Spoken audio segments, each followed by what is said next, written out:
লা ইলাহা ইল্লাল্লাহ, লা ইলাহা ইল্লাল্লাহু মুহাম্মাদুর রাসূলুল্লাহ সাল্লাল্লাহু আলাইহি ওয়াসাল্লাম। আবু জেহেল তার দলবল নিয়ে দূর থেকে দেখে কি ব্যাপার।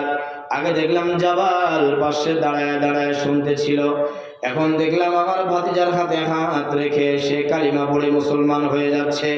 তার মানে আমার ভাতিজার যে জাদুবিদ্যা, এই জাদুবিদ্যার কাছে জাবালের জাদুবিদ্যা একেবারে ফেল হয়ে গেল। এটা আর কাজে লাগলো না, জাবাল মুসলমান হয়ে গিয়েছে। সুযোগে ছিল আবু জেহেল চলে গেল বাড়িতে। কোন একদিন সময়ের ব্যবধানে জাবাল রাস্তা দিয়ে হাঁটতে হাঁটতে বাইতুল্লাহর দিকে আসতেছিলেন। আবু জেহেলের সামনে দেখে আবু জেহেল ঘোড়া থেকে লাফ দিয়ে নামছে। ও জাবাল, ইয়ামান থেকে তোমাকে নিয়ে আসছিলাম আমার ভাতিজাকে জাদু করে মাইরা নেওয়ার জন্য, অথচ আমার ভাতিজার জাদুতে তুমি নিজেই পাগল হয়ে গিয়েছো, আমার ভাতিজার অনুসারী হয়ে গিয়েছো।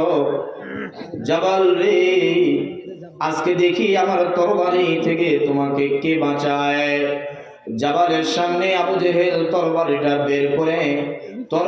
বের করে যখন উঁচা করে ধরেছে, জাবাল ইমানে বলে বলিয়ান হয়ে আল্লাহু আকবার বলে বলেছেন, আমার আল্লাহ আমাকে বাঁচাবে। জোরে বলেন না সুবহানাল্লাহ, আর জোরে বলেন সুবহানাল্লাহ। জাবাল যখন এমন কথা বলেছে, আবু জেহেলের হাত থেকে হাতটা থরথর করে কাঁপতে কাঁপতে তরবারি নিচে পড়ে যায়। এটাই হলো তেলাওয়াতের বরকত। আমরা তেলাওয়াত ছেড়ে দিয়েছি, যার কারণে আমাদের ধাপে ধাপে বিপদ। আজকে সংসারের মধ্যে অভাব অনটন আমাদের লেগেই থাকে। বালা মুসিবতের মধ্যে আমরা সর্বদাই পড়ে আছি। ও বাবা, প্রত্যেকটা নবী রাসূলের কাজ ছিল চারটি। এক নাম্বার কাজ হলো তেলাওয়াত করে করে শোনানো। মুখস্থ হয়েছে আপনাদের? এক নাম্বার কাজ হলো তেলাওয়াত করে করে শোনানো। নবীদের কাজ ছিল তেলাওয়াত করে করে শোনানো। আমার আপনার কাজ হলো তেলাওয়াত করা, নিজে তেলাওয়াত শিক্ষা করা এবং অপরজনকে শিক্ষা দেওয়া। আল্লাহর নবী হাদিসের মধ্যে বলেন, খায়রুকুম মান তাআল্লামাল কুরআন ওয়া আল্লামা। ও জগৎবাসীরা, আমার উম্মতরা শোনো, পৃথিবীর মধ্যে তোমরা কাকে উত্তম বলো? ডাক্তার উত্তম বলো? না না না, ডাক্তার উত্তম না। ইঞ্জিনিয়ারকে উত্তম বলো? ইঞ্জিনিয়ার উত্তম না। প্রফেসরকে তোমরা উত্তম বলো? প্রফেসর উত্তম না। আরো যতগুলো বড় বড় মানুষ আছে, তোমার মানুষকে তোমরা উত্তম বলো, তারা উত্তম না। উত্তম হলো যারা জমিনের মধ্যে কোরআন তেলাওয়াত নিজে শিখে এবং অপরকে শেখায়, এরাই হলো জমিনের মধ্যে, জমিনের উপরে আসমানের নিচে সবচেয়ে উত্তম বান্দা। এই জন্য এক নাম্বার কাজ হলো কোরআন তেলাওয়াত আমাদের শিখা দরকার। আছে না নাই? জোরে বলেন, আছে না নাই? মসজিদের ইমাম সাহেব আছে, ইমাম সাহেবের কাছে তেলাওয়াত শিখবেন। বয়স 65 হয়েছে, তাতে কি হয়েছে?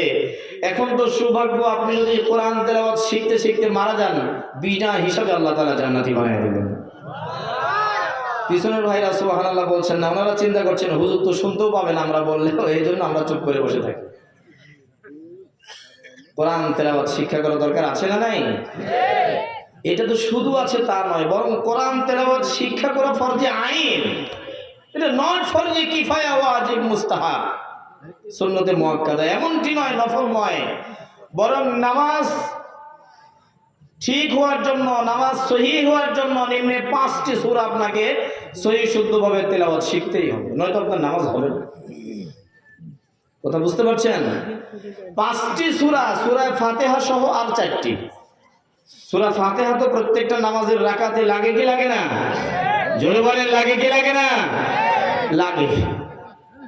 তাহলে সূরা ফাতিহা এটা তো শিখতেই হবে, পাশাপাশি আরো 4টি সূরা।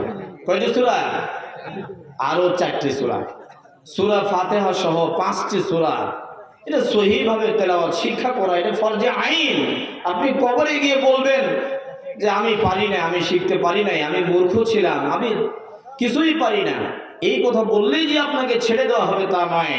প্রশ্ন করা হবে, তুমি দুনিয়ার সব পারতা, সংসার বুঝতা, আয় ইনকাম বুঝতা, উন্নতি বুঝতা, নিজের ভালো বুঝতা, সব বুঝতা, অথচ তুমি কোরআন বুঝতা না কেন? জবাবদিহিতা ডবল। আপনারা যারা